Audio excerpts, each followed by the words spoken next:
High dear friends, welcome to great aims for a new class. আজকের ক্লাসে আলোচ্য বিষয় হলো হিমবাহ। এই হিমবাহের উপরে আমি আজকের এমসিকিউ কোশ্চেনগুলো নিয়ে আলোচনা করব। মোটামুটি 23টা মতন এমসিকিউ কোশ্চেন আছে, যেগুলো যদি তোমরা মুখস্থ করে নিতে পারো, হিমবাহের উপর যে ধরনের কোশ্চেন আসুক না কেন তোমরা এটা সলভ করতে পারবে। তার জন্য তোমাদের এই ক্লাসটা শুরু থেকে শেষ পর্যন্ত দেখতে হবে এবং প্রত্যেকটা কোশ্চেন ভালোভাবে ফলো করতে হবে, মুখস্থ করে নিতে হবে। চলো আমরা ক্লাসটা শুরু করি।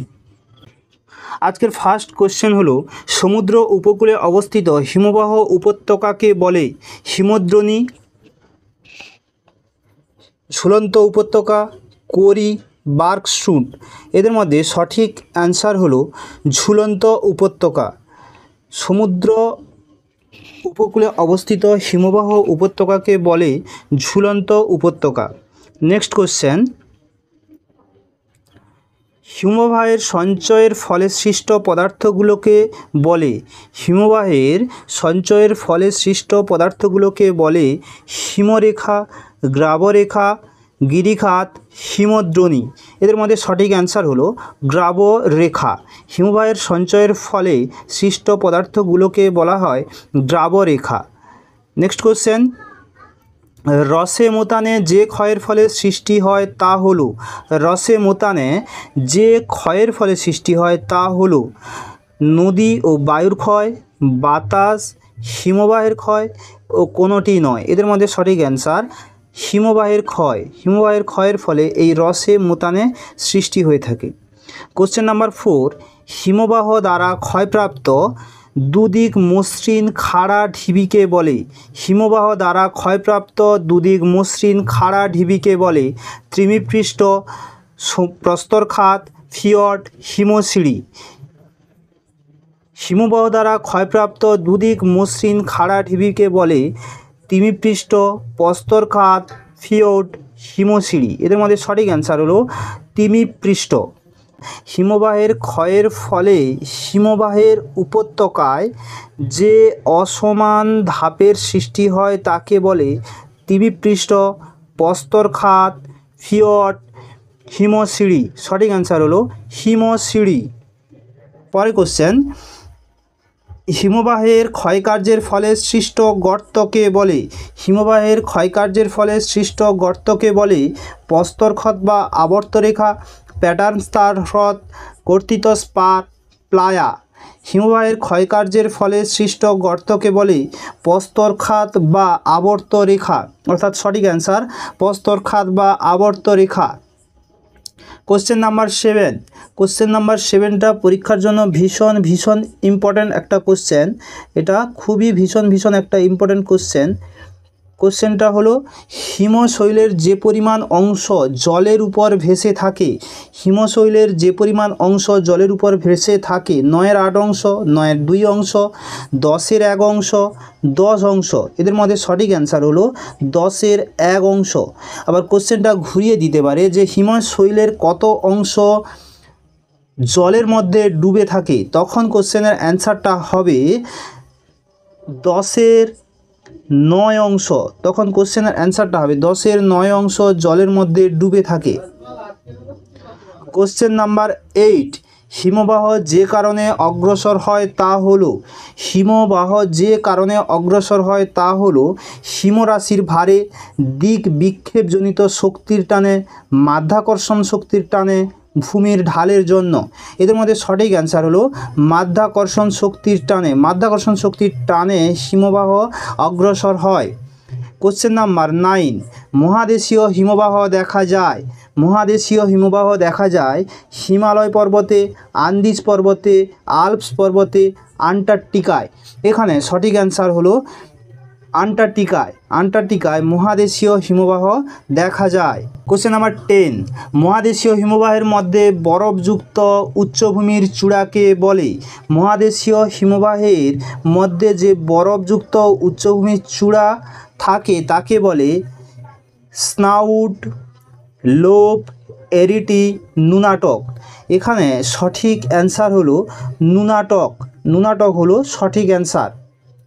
অর্থাৎ মহাদেশীয় হিমবাহের মাঝে যে উচ্চভূমিগুলো থাকে তার সেই উচ্চভূমিগুলোর বরফযুক্ত যে পর্বতচূড়াটা থাকে তাকে নুনাটাক বলে।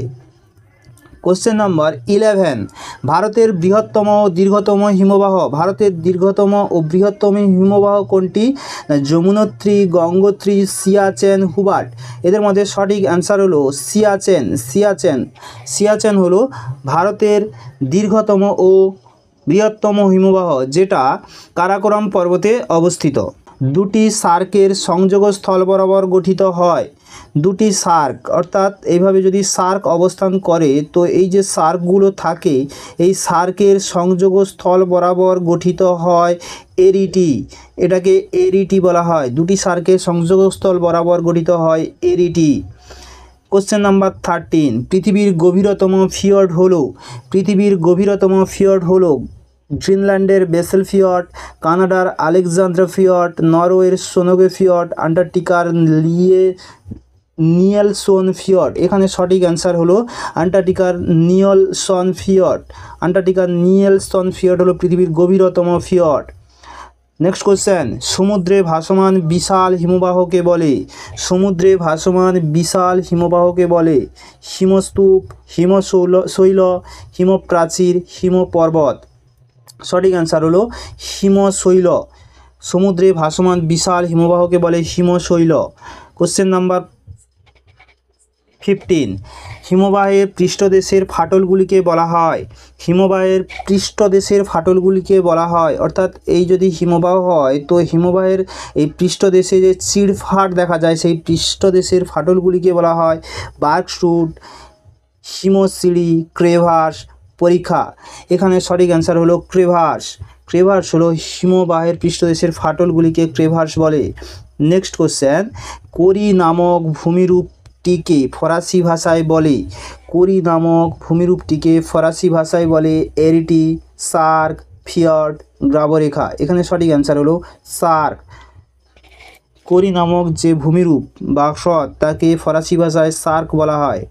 কোশ্চেন নাম্বার 16, বাস্কেট অফ এক টপোগ্রাফি গঠন করে, বাস্কেট অফ এক টপোগ্রাফি গঠন করে স্কার, গ্রাবরেখা, ড্রামলিন, বহিবিধৌত সমভূমি। এখানে সঠিক অ্যান্সার হলো ড্রামলিন। অর্থাৎ বহিবিধৌত সমভূমির মাঝে যে এরকম উল্টানো নৌকা আকৃতি বা আধখানা ডিমের ন্যায় ভূমিরূপ লক্ষ্য করা যায় তাকে উপর থেকে দেখলে অনেকটা ডিমভর্তি ঝুড়ির মতো বলে মনে হয় বলে একে এক টপোগ্রাফি বলা হয়।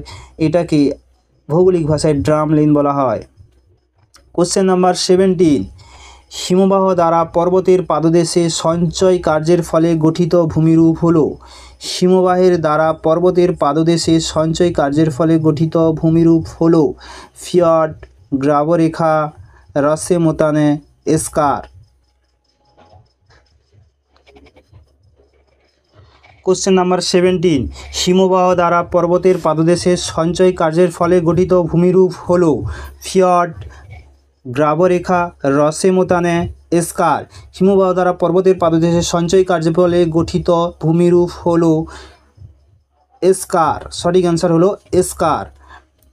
কোশ্চেন নাম্বার 18, হিমবাহ উপত্যকাকে দেখতে ইংরেজি অক্ষর, হিমবাহ উপত্যকাকে দেখতে ইংরেজি অক্ষর ইউ আকৃতি, ভি আকৃতি, আই আকৃতি, এল আকৃতির মতো হয়। এখানে সঠিক অ্যান্সার হলো ইউ আকৃতির মতো হয়। হিমবাহ উপত্যকাকে দেখতে অনেকটা ইউ অক্ষরের মতো হয়, ইংরেজি ইউ অক্ষর। ভি অথবা আই অক্ষরের মতো নদী উপত্যকাকে দেখতে হয়, কিন্তু ইংরেজি ইউ অক্ষরের মতো দেখতে হয় হিমবাহ উপত্যকাকে। কোশ্চেন নাম্বার 19, পৃথিবীর দীর্ঘতম ও বৃহত্তম হিমবাহ হলো, পৃথিবীর দীর্ঘতম ও বৃহত্তম হিমবাহ হলো মালাস্পিনা, হুবার্ট, ল্যাম্বার্ট, সিয়াচেন। এখানে সঠিক অ্যান্সার হলো পৃথিবীর দীর্ঘতম ও বৃহত্তম হিমবাহ হলো ল্যাম্বার্ট হিমবাহ, যেটা আন্টার্কটিকার একটা হিমবাহ। এটাই হচ্ছে পৃথিবীর দীর্ঘতম এবং বৃহত্তম হিমবাহ। কোশ্চেন নাম্বার 20, পৃথিবীর বৃহত্তম পাদদেশীয় হিমবাহের নাম কি? অর্থাৎ পর্বতের পাদদেশীয় অঞ্চলে যে হিমবাহ লক্ষ্য করা যায় তাকে পাদদেশীয় হিমবাহ বলে। এই পৃথিবীর বৃহত্তম পাদদেশীয় হিমবাহটি হলো মালাস্পিনা, হুবার্ট, ল্যাম্বার্ট, সিয়াচেন। এখানে সঠিক অ্যান্সার হলো আলাস্কার মালাস্পিনা। আলাস্কার মালাস্পিনা হলো পৃথিবীর বৃহত্তম পাদদেশীয় হিমবাহ। নেক্সট কোশ্চেন, ভারতের সিয়াচেন কোন ধরনের হিমবাহ? ভারতের সিয়াচেন কোন ধরনের হিমবাহ? পার্বত্য হিমবাহ, উপত্যকা হিমবাহ, পাদদেশীয় হিমবাহ, কোনোটি নয়। এখানে সঠিক অ্যান্সার হলো ভারতের সিয়াচেন হলো পার্বত্য হিমবাহ। ভারতের সিয়াচেন হলো এক ধরনের পার্বত্য হিমবাহ। কোশ্চেন নাম্বার 22, আজকের লাস্ট কোশ্চেন, পৃথিবীর দ্রুততম হিমবাহের নাম হলো, পৃথিবীর দ্রুততম হিমবাহের নাম হলো গ্রিনল্যান্ডের জ্যাকবসন, আলাস্কার মালাস্পিনা, আন্টার্কটিকার ল্যাম্বার্ট, কোনোটি নয়। এখানে সঠিক অ্যান্সার হলো গ্রিনল্যান্ডের জ্যাকবসন হিমবাহ। গ্রিনল্যান্ডের জ্যাকবসন হিমবাহ হলো পৃথিবীর দ্রুততম হিমবাহ। এই ছিল আজকের কোশ্চেন, 22টা কোশ্চেন। এই 22টা কোশ্চেন যদি তোমরা মুখস্থ করে নিতে পারো, তোমরা হিমবাহ থেকে যে ধরনের কোশ্চেন আসুক না কেন অবশ্যই পারবে, এর জন্য কোনো সমস্যা হবে না। তো আশা করি তোমাদের ক্লাসটা ভালো লেগেছে। যদি ক্লাস ভালো লাগে অবশ্যই তোমরা আমাদের চ্যানেলকে ফলো করবে, লাইক করবে, শেয়ার করবে এবং আমাদেরকে উৎসাহিত করবে। এবং থ্যাংক ইউ, ধন্যবাদ। দেখা হচ্ছে নেক্সট ক্লাসে।